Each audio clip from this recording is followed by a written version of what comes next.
Hello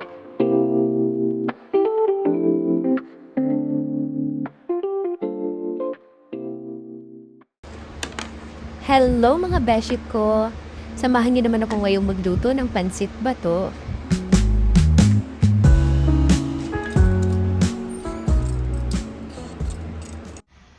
Alam niyo ba kung ano yung pansit bato? Isa itong kilalang pansit na galing sa Bicol Region, particularly sa bayan ng Bato, Camarines Sur. Kaya siya tinawag na pansit bato. O, ang galing, 'di ba? Pero, hindi lang basta pangalan ang meron dito. May kasama itong kwento at mahabang tradisyon. Noon pa man, ginagawa na talaga dito yung noodles na ito bilang pambuhayan ng maraming pamilya sa lugar. Isipin niyo mga beshi, sa simpleng paggawa ng pansit, may mga buhay na umaasa dito araw-araw. Handmade ito mga bes, at isa sa pinakanatatanging proseso niya ay ang pagpapatuyo sa ilalim ng araw. Kaya tinatawag rin siyang sun-dried noodles. Habang binibilad, unti-unting tumitigas ang noodles. Kaya kapag naluto na, may kakaiba siyang texture. Nagiging siyang firm, chewy at hindi siya madaling malata. Mapapansin niyo rin na manipis at medyo kulot yung noodles niya. Ano daw? Kulot? Kulot na para bang buhok? Simple lang siya tingnan mga beshi, walang ka-arte-arte. Hindi katulad ng beshi nyo na suffer sa arte. Pero itong pansit bato mga bes, para siyang may sariling identity. Yung tipong kahit makita mo lang, alam mo, hindi siya ordinaryong pansit. Isa pa mga bes sa mga interesting na eksena dito, lalo na noon, makikita mo talaga yung mga noodles na nakabilad sa labas ng bahay o sa gilid ng kalsada. Parang normal na parte na siya ng araw-araw na buhay sa Bato, Camarines Sur. Tahimik, simple, pero may ginagawa, may binubuo. At sa panahon ngayon, kahit marami ng modern na paraan ang paggawa ng pagkain, nananatili pa rin yung ganitong tradisyon. Parang pinapasa siya mula sa isang henerasyon hanggang sa susunod. Kaya hindi lang siya produkto, kundi bahagi na rin ng isang kultura. Hindi rin mga bes nawawala na dinadayo ito ng mga turista. At kadalasan, hindi lang pagkain ang inuuwi nila, kundi yung mismong noodles bilang pasalubong. Para kahit malayo ka na sa Bicol, parang bibit-bit ka pa rin pirasa ng lugar na yon.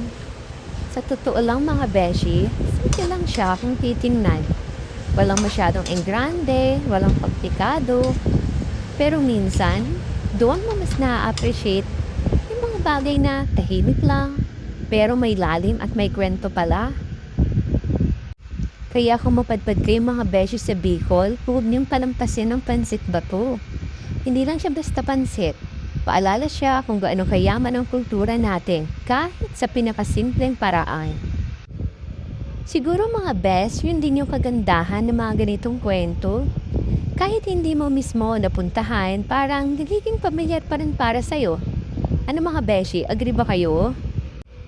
At bilang taga Camarines Norte, na bahagi rin ng Bicol Region, kahit papaano, ramdam ko pa rin yung koneksyon sa mga ganitong tradisyon. Magkakaiba man ang lugar, pero iisa yung pinanggalingan. Yung simpleng pamumuhay at pagpapahalaga sa sariling atin. Nakakatuwa lang mga beshi ni isipin na sa bawat sulok ng Bicol, or hindi lang sa Bicol, kundi sa ibang rehiyon, may kanya-kanyang kwento, may kanya-kanyang espesyal na bagay na pinagmamalaki. At kahit malayo man ang Bato, Camarines Sur sa amin, parang hindi rin ganun kalayo yung pakaramdam. Kasi parang pareho lang ng kultura, pareho lang ng puso. And siguro, hindi ko man ito naranasan ng personal doon, pero sa simpleng pagkwento pa lang, parang napalapit na rin ako kahit pa paano. At minsan, ganun lang din. Hindi mo kailangan puntan lahat para ma-appreciate. Kailangan mo lang pakinggan, intindihin, at pahalagahan. Kasi sa huli, ang mahalaga, hindi lang natin kilala yung mga ganitong bagay, kundi ipinagmamalaki rin natin kung saan tayo nanggaling. Dahil sa bawat simpleng kwento, Nandoon yung tunay na yaman ng pagiging Pilipino. Luto na ang ating pansit mga bes, so change mood na tayo. Unpack natin mga beshi yung in-order kong artificial plants and flowers para sa dining table at saka yung plants na panlagay ko dun sa may lagayan namin ng shoe rack.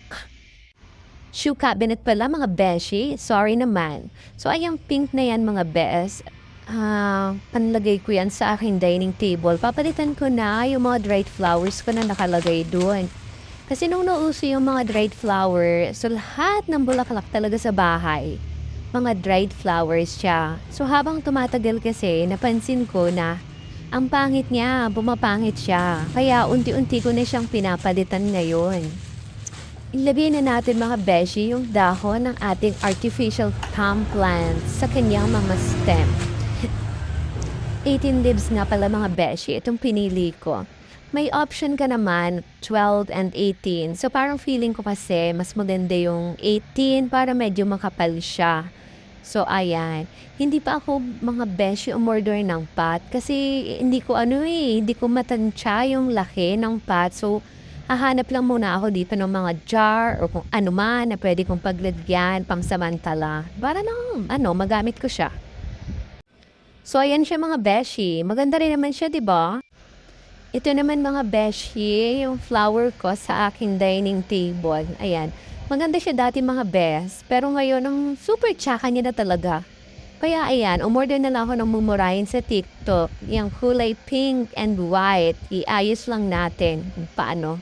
Parang medyo mataas siya mga bes, di ba? So, ayan, anuhan lang natin. Nilalagyan ko lang yan, beshi, ng mga papel. Tapos kung mataas, i-ano mo lang, medyo itupin mo lang yung dulo niya. Tapos yan, iayos-ayos lang para maganda siyang tingnan.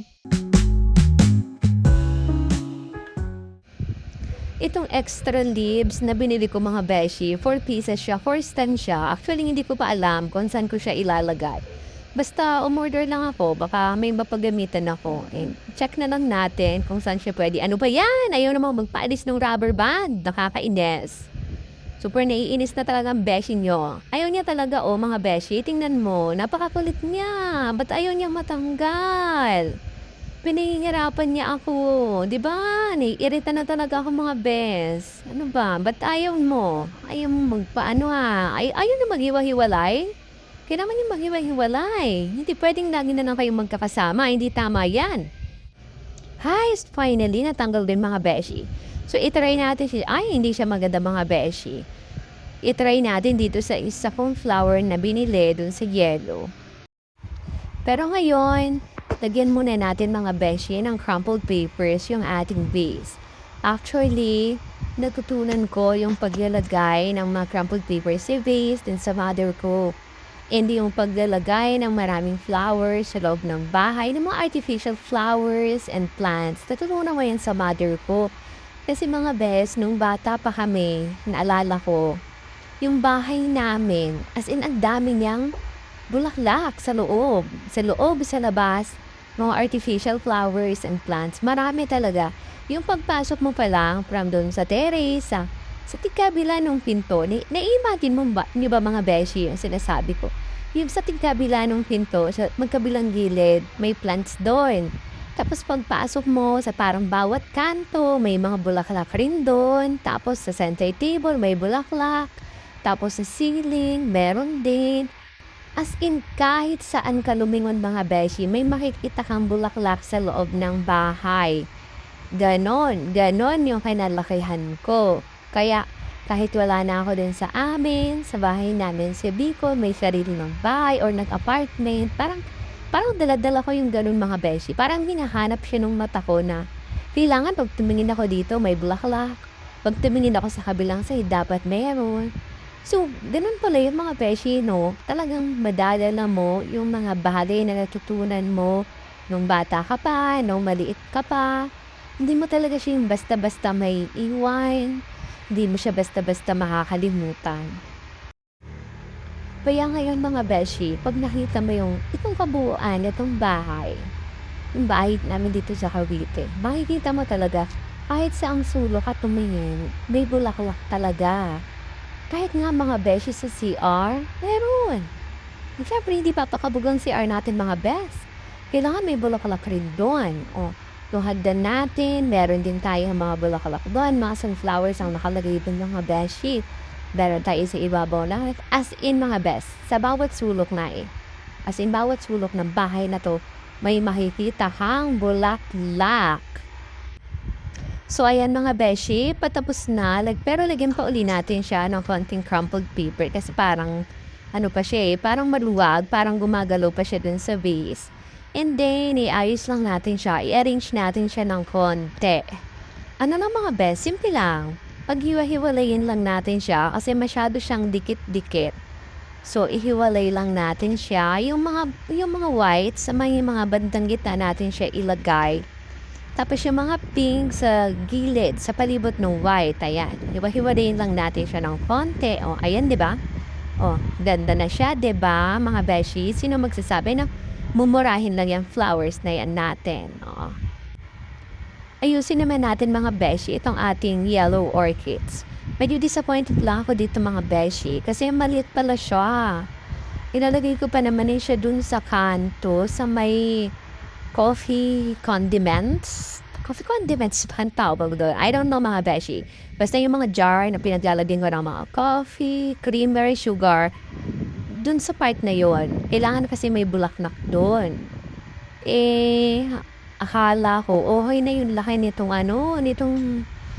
orchids na yellow na to. Ang liit pala. Buti na lang din pala. Nagpa-extra ako nitong 4 na leaves. So, okay na rin siya. Hindi na siya masyadong maliit tingnan. So, yan na lang yung ilalagay ko doon.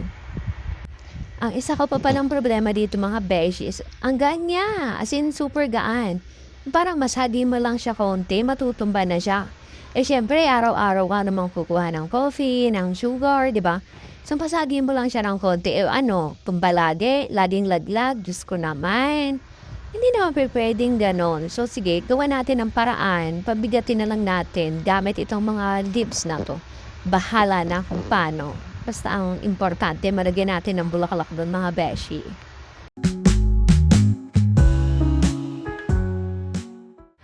And that's it mga beshi. Okay na siya. Ayan.